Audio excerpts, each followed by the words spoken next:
أعوذ بالله من الشيطان الرجيم. بسم الله الرحمن الرحيم. ألف لام را تلك آيات الكتاب المبين إنا أنزلناه قرآنا عربيا لعلكم تعقلون. نحن نقص عليك أحسن القصص بما أوحينا إليك هذا القرآن وإن كنت من قبله لمن الغافلين. صدق اللہ العظیم. سورہ یوسف 4 آیتوں کے علاوہ پوری سورت مکی ہے اور اس میں 111 آیتیں اور 12 رکوع ہیں. اس سورت کا پس منظر یہ ہے کہ یہود نے جو اسلام کے اور حضور صلی اللہ علیہ وسلم کے دشمن تھے، حضور صلی اللہ علیہ وسلم سے یہ سوال کروایا کہ آل یعقوب وہ ملک شام کو چھوڑ کر مصر میں کیوں آئے، اور یوسف علیہ السلام کا پورا قصہ کیا تھا. یہ انہوں نے سوال پوچھا. تو ان کا خیال یہ تھا کہ حضور صلی اللہ علیہ وسلم کو چونکہ تاریخ کا علم نہیں، تو حضور صلی اللہ علیہ وسلم اس سوال کا جواب نہیں دے سکیں گے، جس کی وجہ سے ہمیں پروپیگنڈا کرنے کا اور حضور صلی اللہ علیہ وسلم کے خلاف سازش کرنے کا موقع مل جائے گا. ہم لوگوں کو کہیں گے کہ دیکھو، اگر یہ اللہ کے سچے نبی ہوتے تو ہماری سوال کا جواب دے دیتے.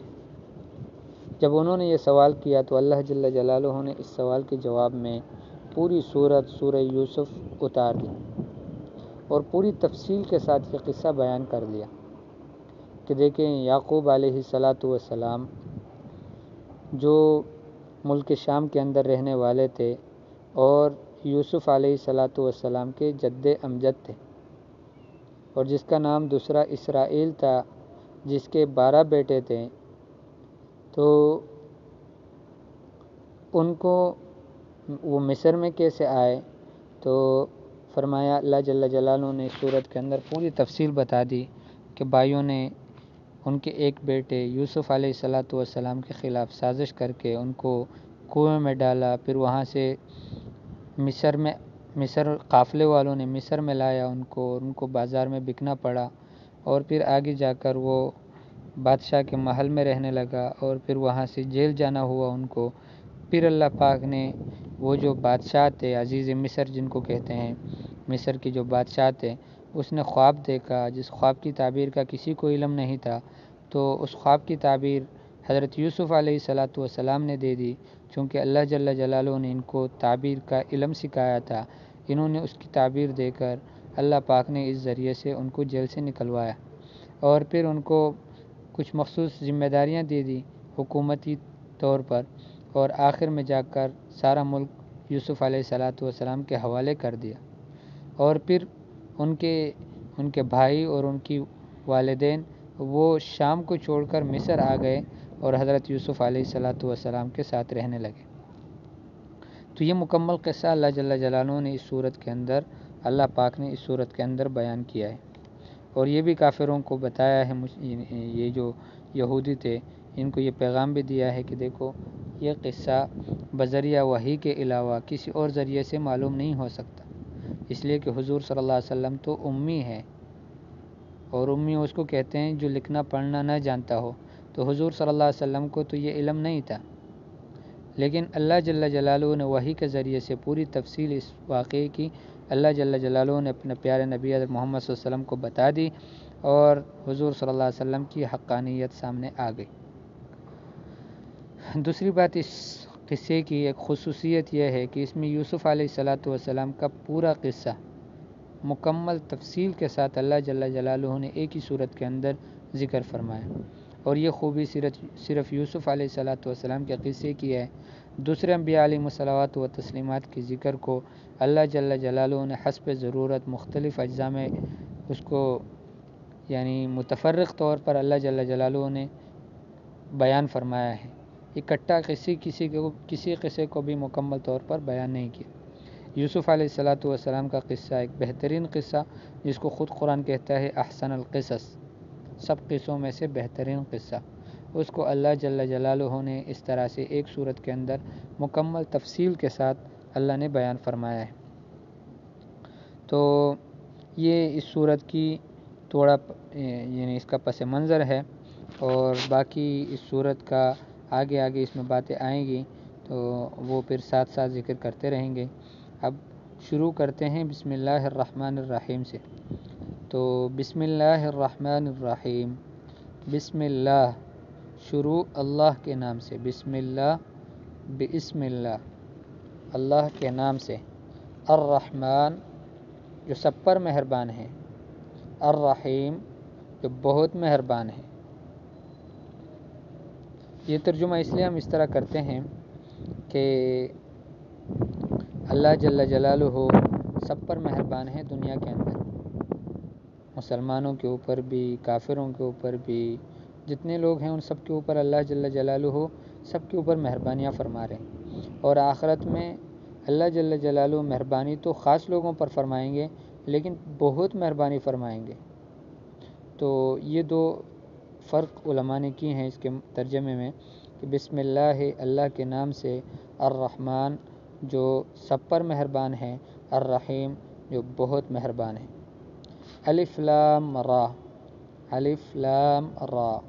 یہ وہ حروف مقطعات ہیں جن کے بارے میں ہم بار بار پڑھتے آئے ہیں، اللہ اعلم بمرادہ، کہ اللہ ہی کو اس کی مراد کا پتہ ہے، اللہ ہی جانتے ہیں کہ اس سے کیا مراد ہے، یہ کسی کو بتایا نہیں۔ جتنے بھی ہمارے سلف صالحین گزرے، صحابہ رضی اللہ تعالیٰ عنہ، تابعین، اور ان کے علاوہ جتنے بھی ائمہ مفسرین گزرے، ان سب کا اس بات کے اوپر اجماع ہے کہ یہ راز کی بات ہے جو اللہ اور اللہ کے رسول کے درمیان ہے، تو اس کا علم اللہ جل جلالہ نے کسی اور کو نہیں دیا۔ تلک آیات الکتاب المبین، تلک یہ آیت کی جمع ہے، یہ آیتیں ہیں، الکتاب المبین بیان کرنے والے کتاب کی، الکتاب کتاب کی، المبین جو بیان کرنے والا ہے، حلال اور حرام کے احکام کو بیان کرنے والے کتاب کی یہ آیتیں ہیں۔ انا انزلناہ بے شک ہم نے اس کو نازل کر دیا ہے، قرآنا عربیا عربی زبان کے اندر قرآن کو نازل کر دیا ہے، یہ قرآن ہے اور عربی میں ہے، لعلکم تعقلون اس لیے کہ تم سمجھ لو، اس کو تمہیں عقل آ جائے، تم اس کو سمجھو۔ تو سمجھنے کے لیے اللہ جل جلالہ فرماتے ہیں کہ اس قرآن کو ہم نے عربی میں اتارا ہے۔ دیکھو کتاب مبین قرآن پاک کا ایک نام ہے، کتاب مبین یعنی حق اور حلال اور حرام کے مسئلوں کو بیان کرنے والی، اور حق اور باطل کو بیان کرنے والی۔ حدیث شریف کے اندر آتا ہے، حضور صلی اللہ علیہ وسلم نے فرمایا، ان الحلال بین و ان الحرام بین، حلال بھی واضح ہیں، حرام بھی واضح ہیں۔ اللہ جل جلالہ نے اپنی کتاب مبین کے ذریعے سے حلال اور حرام کو واضح کر دیا ہے۔ تو یہ کتاب مبین ہیں، کتاب مبین کی آیتیں ہیں۔ انا انزلناہ ہم نے ہی اسے اتارا ہے، قرآن عربیا قرآن عربی زبان میں، اس لیے قرآن عربی کہا کہ یہ جو لوگ تھے سوال کرنے والے یہود، یہ عرب کے یہود تھے اور وہ عربی کو بہت خوب جانتے تھے، تو اس وجہ سے اللہ جل جلالہ نے فرمایا کہ یہ تمہاری ہی زبان میں نے نازل کی ہے، یعنی انزلناہ قرآنا عربیا ای بلغتکم، آپ کی زبان میں ہم نے اس قرآن کو اتارا ہے، لعلکم تعقلون تاکہ تم سمجھو اس کو۔ لعل کا جو اصل معنی ہے وہ یہ ہے کہ شاید تم سمجھو۔ قرآن کے علاوہ جہاں کہیں عربی میں اس لفظ کا ترجمہ کیا جاتا ہے تو شاید سے کیا جاتا ہے، اور شاید کا لفظ یہاں اس لیے لایا کہ اللہ جل جلالہ کے علم میں تھا کہ یہ مخاطبین ایسے لوگ ہیں کہ اس ایسی واضح آیات بینات سامنے آنے کے بعد بھی ان سے قبول حق کی توقع مشکوک ہے، یہ پھر بھی حق کو قبول نہیں کریں گے، اس لیے کہ ان کو جو حسد ہے نبی صلی اللہ علیہ وسلم سے۔ کتابوں کے اندر لکھا ہے کہ ایک آدمی سے ان کے بیٹے نے پوچھا کہ یہ جو نبی آیا ہے اور اس نے نبوت کا دعویٰ کیا ہے، اس کی تم پیروی کیوں نہیں کرتے، اس پر ایمان کیوں نہیں لاتے؟ تو انہوں نے جواب دیا، کہا لأننا نحسدہ، اس لیے کہ ہمیں اس آدمی سے حسد ہے، حسد کی وجہ سے ہم ایمان نہیں لاتے۔ تو وجہ بھی بیان کی کہ حسد کیوں ہے، تو کہا کہ کننا نریدہ فی ولد اسماعیل، ہم ولد اسحاق، ہم اس کو اسحاق کی اولاد میں چاہتے تھے، ولیکنہ جاء فی ولد اسماعیل، لیکن یہ تو اسماعیل علیہ السلام کی اولاد میں آیا، ہم چاہتے تھے کہ یہ اسحاق علیہ السلام کی اولاد میں آئے، اس لیے کہ دوسرے جتنے بھی انبیاء علیہ الصلوۃ و تسلیمات آئے وہ اسحاق علیہ السلام کی اولاد میں آئے، تو ہم چاہتے تھے کہ یہ بھی اسحاق علیہ السلام کی اولاد میں آئے، لیکن یہ تو اسماعیل علیہ السلام کی اولاد میں آئے۔ تو بیٹے نے عجیب سوال کیا، کہا کہ پھر ہو سکتا ہے کہ یہ وہ نبی نہ ہو جس کا تمہیں انتظار ہے، اس کو تم چاہتے تھے کہ وہ اسحاق علیہ السلام کی اولاد میں آئے، شاید یہ وہ نبی نہ ہو یا دوسرے ہوں۔ تو اس آدمی نے، یہودی نے جواب دیا، کہا اشک فیک ولا اشک فیہ، میں آپ میں تو شک کرتا ہوں، اس میں شک نہیں کرتا، مجھے آپ میں شک ہے کہ آپ میرے بیٹے ہو یا نہیں ہو، لیکن ان کے بارے میں مجھے شک نہیں ہے، میں جانتا ہوں کہ یہ وہی نبی ہے جس کو اللہ جل جلالہ نے اسماعیل علیہ السلام کی اولاد میں سے ان کو بھیجا ہے حق اور سچ کا نبی، لیکن ہم حسد کی وجہ سے اس کی پیروی نہیں کریں گے۔ تو اللہ جل جلالہ نے یہ آیت اتار دی، یعرفونہ کما یعرفون ابناءہم،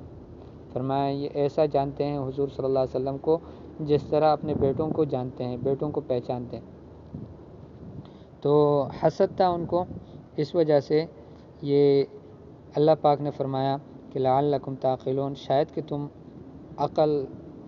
عقل سے کام لے لو، سمجھو اس قرآن کو، تو اس وجہ سے ہم نے اس کو عربی میں اتارا ہے۔ نحن نقص علیک احسن القصص، ہم آپ پر بیان کرتے ہیں احسن القصص، سب قصوں میں بہترین قصہ، احسن القصص سب قصوں میں بہترین قصہ، بما اوحینا الیک ھذا القرآن، بسبب اس کے، بذریعہ اس قرآن کے جو ہم آپ کی طرف وحی کرتے ہیں، بما اوحینا الیک ھذا القرآن، بذریعہ اس قرآن کے جو ہم آپ کی طرف وحی کرتے ہیں، وَإِن كُنْتَ مِن قَبْلِهِ لَمِنَ الْغَافِلِينَ، اور حال یہ ہے کہ تم آپ تھے اس سے پہلے اس قصے سے بے خبر لوگوں میں سے آپ تھے کہ جن کو اس قصے کا خبر نہیں تھا۔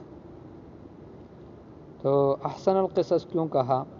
تو علماء نے لکھا ہے، فرمایا کہ احسن القصص اس لیے کہا کہ ایک عجیب بات جو میں نے کتابوں میں پڑھی وہ یہ ہے کہ یہ جو قصہ ہے یہ خواب سے شروع ہوتا ہے، اور یہ جو ختم ہوتا ہے سورت، تو فرمایا کہ یہ خواب کے پورا ہونے پہ ختم ہو جاتا ہے۔ یوسف علیہ السلام نے خواب دیکھا، اور خواب بھی کوئی عجیب اور غریب قسم کا، انی رأیت 11 کوکبا، آگے آئے گا کہ میں نے دیکھے ہیں کہ 11 ستارے ہیں، والشمس والقمر، اور سورج اور چاند ہیں، رأیتہم لی ساجدین، میں نے انہیں دیکھا کہ میرے سامنے یا میرے لیے سجدہ کر رہے ہیں، میرے سامنے جھک رہے ہیں، یہ خواب تھا۔ اور اگر دیکھا جائے علماء نے جو لکھی ہے یہ بات کہ وہ جو ستارے ہیں ان سے مراد ان کے بھائی ہے، اور ان کے جو والدین ہیں وہ سورج اور چاند ہیں، یہ اس کی تفصیلیں اور یہ اس کی تعبیر بھی تھی۔ لیکن خواب کو اگر آدمی سوچیں تو بالکل ناممکن سا خواب لگ رہا ہے، اس لیے کہ بھائی تو ایسے ہیں کہ وہ حسد کرنے والے ہیں، وہ تو ان کے قتل کے مشورے کرنے والے ہیں، اب وہ اپنے بھائی کے لیے سجدہ کیسے کریں گے؟ ان کو غصہ جو آتا تھا وہ اس خواب کے ذریعے سے خواب پر بھی آیا، لیکن خواب سے پہلے تو ان کو غصہ اس پر آتا تھا کہ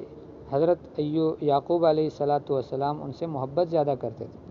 اب اس محبت کی بنا پر وہ ان سے برداشت نہیں ہوتا تھا۔ تو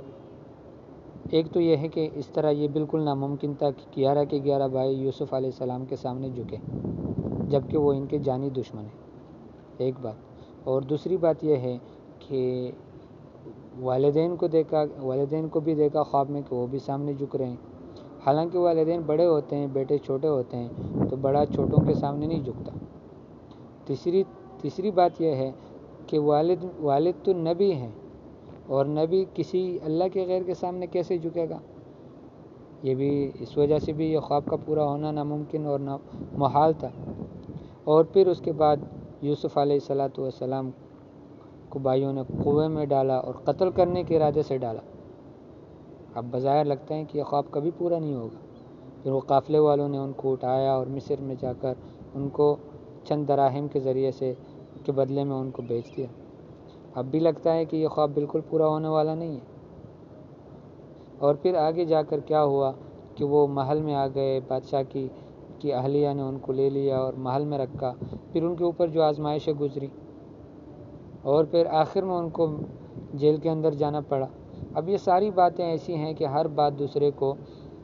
یعنی اس بات ایک دوسری سے مشکل کر رہی ہے، خواب کے پورا ہونے کو مشکل سے مشکل کر رہی ہے کہ یہ خواب کبھی پورا ہونے والا نہیں ہے۔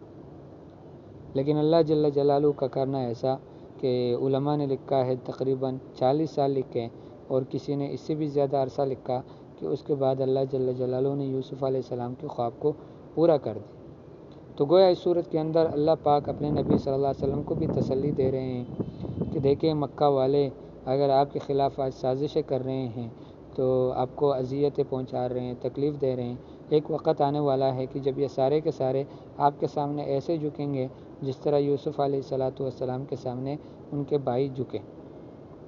تو حضور صلی اللہ علیہ وسلم کے لیے ایک تسلی سی بھی اس صورت کے اندر اللہ جل جلالہ نے دی۔ الف لام را، بسم اللہ الرحمن الرحیم، اللہ کے نام سے شروع کرتا ہوں، الرحمن جو سب پر مہربان ہیں، الرحیم جو بہت مہربان ہیں۔ الف لام را یہ حروف مقطعات ہیں جن کا علم اللہ کو ہے، یا اللہ اور اللہ کے رسول کے درمیان کی راز کی باتیں ہیں، کسی اور کو اس کا علم نہیں۔ ساتھ ساتھ ہمیں بھی ایک پیغام دینا چاہ رہے ہیں کہ تم اپنے علم کے اوپر غرور مت کرنا۔ قرآن کا پہلا حرف یعنی پہلے پارے کا پہلا حرف الف لام میم سے شروع ہوتا ہے، اور الف لام میم کے بارے میں ہم پڑھتے ہیں اللہ عالم بمرادہ، کہ اللہ ہی کو اس کا مراد کا اس کے معنی کا علم ہے، ہمیں علم نہیں۔ تو گویا ہمارا علم بھی محدود ہے اور اللہ پاک کا علم محدود نہیں ہے۔ الف لام را تلک آیات الکتاب المبین، یہ آیتیں ہیں کتاب مبین کی یعنی بیان کرنے والی کتاب کی، واضح کرنے والی کتاب کی آیتیں ہیں۔ انا بے شک ہم انزلناہ ہم نے اس قرآن کو نازل کر دیا ہے، قرآن عربیًا عربی زبان میں قرآن، یہ جو ہم نے نازل کیا ہے یہ قرآن ہے اور عربی زبان کا قرآن ہے، قرآن عربی میں ہے، لعلکم تعقلون تاکہ تم اس کو سمجھو۔ اس لیے جو آدمی جس آدمی کا یہ جستجو ہو اور یہ اس کا ذوق ہو کہ میں قرآن کو صحیح طرح سے سمجھوں، تو اس کے لیے ضروری ہے کہ وہ عربی کو سیکھے۔ عربی کو سیکھے بغیر کوئی قرآن کو صحیح طرح سے اچھی طرح سے سمجھ نہیں سکتا۔ نحن نقص ہم بیان کرتے ہیں علیک آپ پر، احسن القصص سب قصوں میں سے بہترین قصہ، بما اوحینا الیک بذریعہ اس کے جو وحی کی ہے ہم نے آپ کی طرف، ھذا القرآن اس قرآن کو، یہ جو ہم نے قرآن آپ کی طرف وحی کر کے بھیجا ہے،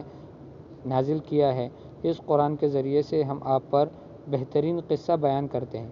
وَإِن كُنْتَ مِن قَبْلِهِ لَمِنَ الْغَافِلِينَ جبکہ آپ تھے اس سے پہلے اس قصے سے بے خبر لوگوں میں سے۔ وَإِن كُنْتَ جبکہ تھے آپ من قبلہ اس سے پہلے یعنی اس قصے کو بیان کرنے سے پہلے، لمن الغافلین بے خبر لوگوں میں سے۔ آگے اللہ جل جلالہ بیان فرما رہے ہیں اذ قال یوسف لابیہ، کہ وہ قصہ کیا ہے وہ اللہ پاک بیان فرما رہے ہیں کہ یوسف علیہ السلام نے اپنے ابا سے کیا کہا۔ تو انشاءاللہ اس کو پھر کل پڑھیں گے، آج اسی قدر کافی ہے۔ تو پہلے شروع کی باتیں ہیں، اس وجہ سے تھوڑا ہم تفسیر اور تشریح میں بھی تھوڑی کچھ باتیں کر لیتے ہیں، ورنہ زیادہ توجہ ترجمے پر ہی دیں گے۔ تو ترجمے کو غور کے ساتھ ان آیات کا ترجمہ سیکھنے کی کوشش کریں، اور جو بھی سمجھ میں نہ آئے اس کے متعلق آپ سوال کر سکتے ہیں۔ اللہ آپ کو بہت جزائے خیر دے۔ وآخر دعوانا